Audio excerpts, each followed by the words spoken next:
Film की शुरुआत एक रहस्यमयी जापानी रानी से होती है, जिसके स्पर्श से कोई भी जीवित नहीं बच पाता। उसकी खतरनाक शक्ति से डरकर एक जनरल ने उसे पहाड़ों की गहराई में दबा दिया ताकि उसका असर खत्म हो जाए। सदियों बाद एक खोजकर्ता रिचर्ड उसकी कब्र ढूंढने में पागलपन की हद तक उतर आता है। इस जुनून में वह अपने परिवार तक को भुला देता है। उसकी एक बेटी लारा है, जिसे उसने बचपन में ही छोड़ दिया था। अब लारा अपनी जिंदगी खुद गढ़ चुकी है और एक मजबूत बॉक्सर बनकर सामने आती है, लेकिन किस्मत उसे दोबारा उसी अंधेरे सच से टकराने पर मजबूर कर देती है। अचानक मालिक आता है और याद दिलाता है कि लारा की मेंबरशिप फीस अब तक बाकी है। इसी पल उसकी जिंदगी का सच सामने आता है। उसके पिता रिचर्ड कभी लौटकर नहीं आए। सरकार ने आधिकारिक तौर पर ऐलान कर दिया कि वो मर चुका है, लेकिन रिचर्ड ने अपनी बेटी के लिए अपार दौलत और जायदाद छोड़ी थी। पैसों की कमी न होते हुए भी लारा का दिल इस सच्चाई को मानने को तैयार नहीं।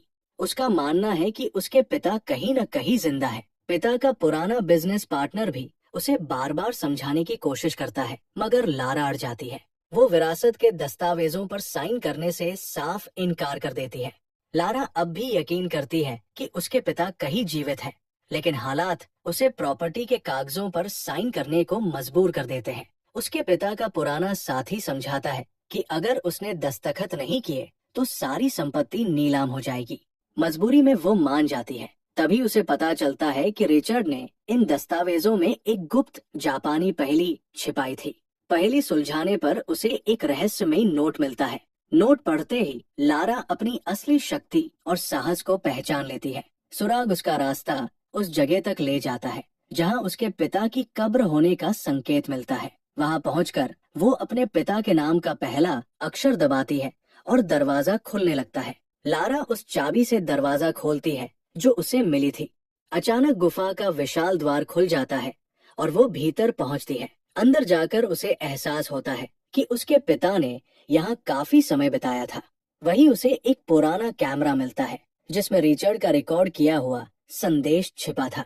वीडियो चलाते ही उसके पिता की आवाज गूंजती है, मैं इसलिए दूर चला गया था ताकि ये साबित कर सकूं कि रहस्यमय शक्तियां अब भी इस दुनिया में मौजूद है। तभी मुझे जापानी रानी के बारे में सुराग मिला। तुम्हारी माँ को खोने के बाद मेरा मन टूटा हुआ था और उसी रानी के मकबरे की तलाश में निकला ताकि शायद आत्माओं की दुनिया से तुम्हारी माँ को वापस ला सकूं। लारा अपने पिता का संदेश सुनते ही ठान लेती है कि उसे रानी से जुड़ी हर जानकारी नष्ट करनी होगी ताकि ये रहस्य किसी गलत हाथों में न जाए। कैमरे में छिपी बातों को पढ़ते हुए उसे ये भी पता चलता है कि उसके पिता को इस सफर में किसने मदद की थी। सुराग पाकर वो अपनी संपत्ति को गिरवी रखकर कर्ज जुटाती है और सीधे हांगकांग पहुंच जाती है। वहीं से वह उस जहाज की तलाश शुरू करती है जिसे आखिरी बार उसके पिता से जोड़ा गया था। हर सुराग उसे उम्मीद देता है कि शायद उसके पिता अब भी कहीं जीवित हो, लेकिन जब वो जहाज के पास पहुंचती है तभी अचानक कुछ चोर आ धमकते हैं और उसके मिशन को खतरे में डाल देते हैं। चोर लारा का बैग चुराकर भागते हैं, लेकिन गलती से वे गलत बैग उठा लेते हैं। लारा फौरन उनका पीछा करती है और अपनी बॉक्सिंग स्किल से उन्हें पछाड़ देती है। मजबूर होकर चोर उसकी असली बैग लौटा देते हैं। इसके बाद वो उस जहाज तक पहुंचती है और सीधे मालिक से मिलती है। बातचीत में पता चलता है कि उसके पिता की मदद करने के बाद मालिक का पिता भी कभी वापस नहीं लौटा। मालिक को अब तक नहीं पता कि उनका क्या हुआ, वे जिंदा है या नहीं। लारा उसे यकीन दिलाती है कि अगर वे मिलकर सुराग जोड़े तो अपने पिताओं को ढूंढ सकते हैं। उसे अपने पिता की छोड़ी जानकारी से एक रहस्यमयी द्वीप का पता चल चुका था। लारा को अंदाजा भी नहीं था कि वो टापू कितना खतरनाक है। जहाज का मालिक पहले ही उसे चेतावनी देकर रोकना चाहता है, मगर कर्ज के बोझ से दबा होने के कारण लारा के दिए पैसों का प्रलोभन उसे मानने पर मजबूर कर देता है। सफर शुरू होता है और रास्ते में लारा अपने पिता की रहस्यमयी पहेली सुलझाने लगती है। धीरे धीरे सच्चाई सामने आती है कि रानी हिमिको के राज के पीछे सिर्फ इतिहास नहीं बल्कि एक खतरनाक गिरोह भी पड़ा है। उसी दौरान थकान से जूझती लारा पहेली सुलझाते सुलझाते बस में ही नींद की आगोश में चली जाती है। अचानक लारा की नींद खुली क्योंकि जहाज उस रहस्यमयी द्वीप के करीब पहुंच चुका था। समुद्र की लहरें विकराल हो रही थी और जहाज का मालिक उसे संभाल नहीं पा रहा था। उसने घबराकर लारा से कहा कि अब कूदना ही बेहतर है। तभी लारा अपने पिता से जुड़े कागजात समेटने लगी, लेकिन तेज लहरें उस पर टूट पड़ी और सब कुछ बहा ले गई। तूफान इतना प्रचंड था कि लारा ने समंदर में छलांग लगा दी। देखते ही देखते जहाज चट्टानों से टकराकर टुकड़ों में बिखर गया। होश आने पर लारा खुद को अजनबियों के एक समूह के सामने खड़ी पाती है। ग्रुप के सरदार ने लारा को साफ साफ बता दिया कि उसके पिता को उसने ही मार डाला था, ताकि रानी के मकबरे का रहस्य उजागर हो सके।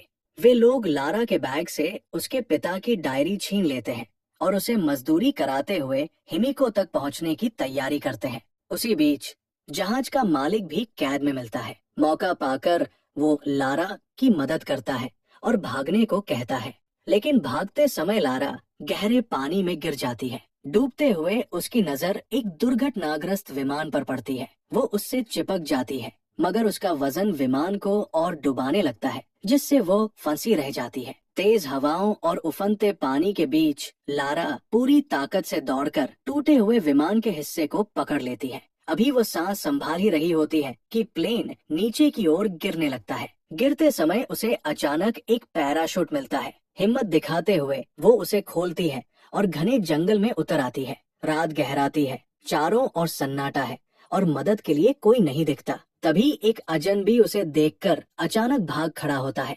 जिज्ञासा से भरी लारा उसका पीछा करती है और चौंक जाती है जब देखती है कि वह व्यक्ति उसका खोया हुआ पिता है। बरसों बाद बेटी को देखकर पिता की आंखों में खुशी छलक उठती है। लारा की आंखें आंसुओं से भरी थी। सुबह होते ही वो अपने पिता को सब बताती है, कैसे उस खतरनाक ग्रुप ने उनकी किताब छीन ली, जिसमें रहस्य से जुड़ी सारी जानकारियां थी। ये सुनकर उसके पिता गुस्से से कांप उठते हैं और कहते हैं, लारा, क्या तुमने मेरा संदेश अनसुना कर दिया? मैंने साफ कहा था कि इन सबको नष्ट करना जरूरी है, वरना पूरी दुनिया खतरे में पड़ जाएगी। पिता की बात सुनकर लारा समय बर्बाद नहीं करती। वो तुरंत निकल पड़ती है और अपने तीरकमान के साथ उन दुश्मनों पर टूट पड़ती है। हर वार में उसके साहस और दृढ़ निश्चय की ताकत झलकती है। काफी खोजबीन के बाद आखिरकार कब्र का स्थान मिल जाता है, मगर उसके असली द्वार का कोई निशान नहीं दिखता। तभी लारा के पिता भी वहां पहुंचते हैं, जिन्हें ग्रुप का सरदार कैद कर लेता है। अब रहस्य का समाधान केवल लारा के हाथों में होता है। अपनी बुद्धि का इस्तेमाल कर वो कठिन पहेली सुलझाती है और छिपा हुआ दरवाजा धीरे धीरे खुल जाता है। सब लोग सावधानी से भीतर प्रवेश करते हैं, लेकिन एक छोटी सी चूक एक सदस्य की जान ले लेती है। आगे बढ़ते हुए वे एक गहरी खाई देखते हैं, जिसके नीचे ढेरों कंकाल बिखरे पड़े थे। ये नजारा देखकर सभी सन्न रह जाते हैं। तभी उनकी नजर दीवार पर एक नई पहेली पर पड़ती है, मगर उसी पल गुफा का द्वार अचानक बंद हो जाता है। अचानक जमीन उनके पैरों के नीचे से खिसकने लगी, लेकिन लारा ने किसी तरह खुद को गिरने से बचा लिया। वे सब दीवार के पास लौटते हैं, जहां पहेली से एक नया मार्ग निकलता है। अब वे अलग अलग रंगों के सुराग आजमाते हैं, मगर कोई मेल नहीं खाता। तभी लारा को एहसास होता है कि हरा रंग आजादी का प्रतीक है। वो तुरंत हरा निशान बना देती है, जबकि नीला और लाल अधूरे रह जाते हैं। इसी पल गुप्त दरवाजा खुल जाता है।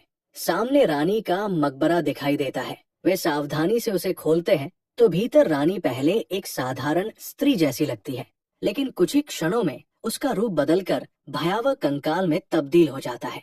ग्रुप का एक आदमी रानी के शव को उठाने की कोशिश करता है, लेकिन उसके हाथ में पहले से घाव था। जैसे ही उसने छुआ, संक्रमण तेजी से फैल गया और वो तड़पते हुए वहीं मर गया। ये देख सब घबरा जाते हैं। तभी लारा की नजर पास की पेंटिंग पर पड़ती है और सारा रहस्य साफ हो जाता है। उसे समझ आता है कि रानी कोई जादूगरनी नहीं थी, बल्कि उसके शरीर में भयानक संक्रमण था। यही कारण था कि जो भी उसे छूता उसी पल मौत की चपेट में आ जाता। नीतिग्राही नहीं रहा, उसने बिना हिचक रानी की उंगली पकड़कर काट डाली। उंगली छीनते ही रानी के योद्धा उन पर टूट पड़े और लारा घिर गई। मुठभेड़ में एक योद्धा के छूने से लारा के पिता संक्रमित हो गए। वे सांप की तरह सिहर उठते हैं। लारा जब उनके पास पहुंचती है तो पिता की आवाज थमी सी निकलती है। ये मकबरा खतरनाक रहस्य समेटे है और दुनिया के लिए बर्बादी बन सकता है। उन्होंने कहा कि इसे वहीं पर समाप्त करना होगा। किसी को यहीं रुककर इसकी जड़ काटनी होगी। मैं बच न पाऊंगा, उन्होंने धीमे से कहा। तुम आगे जाओ, मुझे यही छोड़ दो और इसे नष्ट कर दो। बरसों बाद पिता से मिलकर उन्हें खोना लारा के लिए असहनीय था। वो फूट फूट कर रोती है और भारी मन से अंतिम विदाई देती है। इसके बाद उसका गुस्सा उसे नेता की खोज में ले जाता है। जैसे ही वो मिलता है, लारा पूरी ताकत से उस पर हमला करती है और दोनों के बीच भयंकर लड़ाई छिड़ जाती है। नेता भी पलटवार करता है, मगर लारा चालाकी दिखाते हुए उसकी छिनी हुई उंगली उसके मुंह में ठूंस देती है और फिर उसे कंकालों के ढेर में धकेल देती है। तभी मकबरे के अंदर विस्फोट होता है। लारा पूरी जान लगाकर दौड़ती है और दरवाजे तक पहुंचती है, मगर बाहर निकलने से पहले ही फंस जाती है। लारा की किस्मत थी कि जहाज का मालिक समय पर पहुंच गया और उसने उसे बचा लिया। तभी एक हेलीकॉप्टर आया और सबने मिलकर उसे हाईजैक कर लिया। आखिरकार वे लोग उस खतरनाक द्वीप से निकलने में सफल हो गए।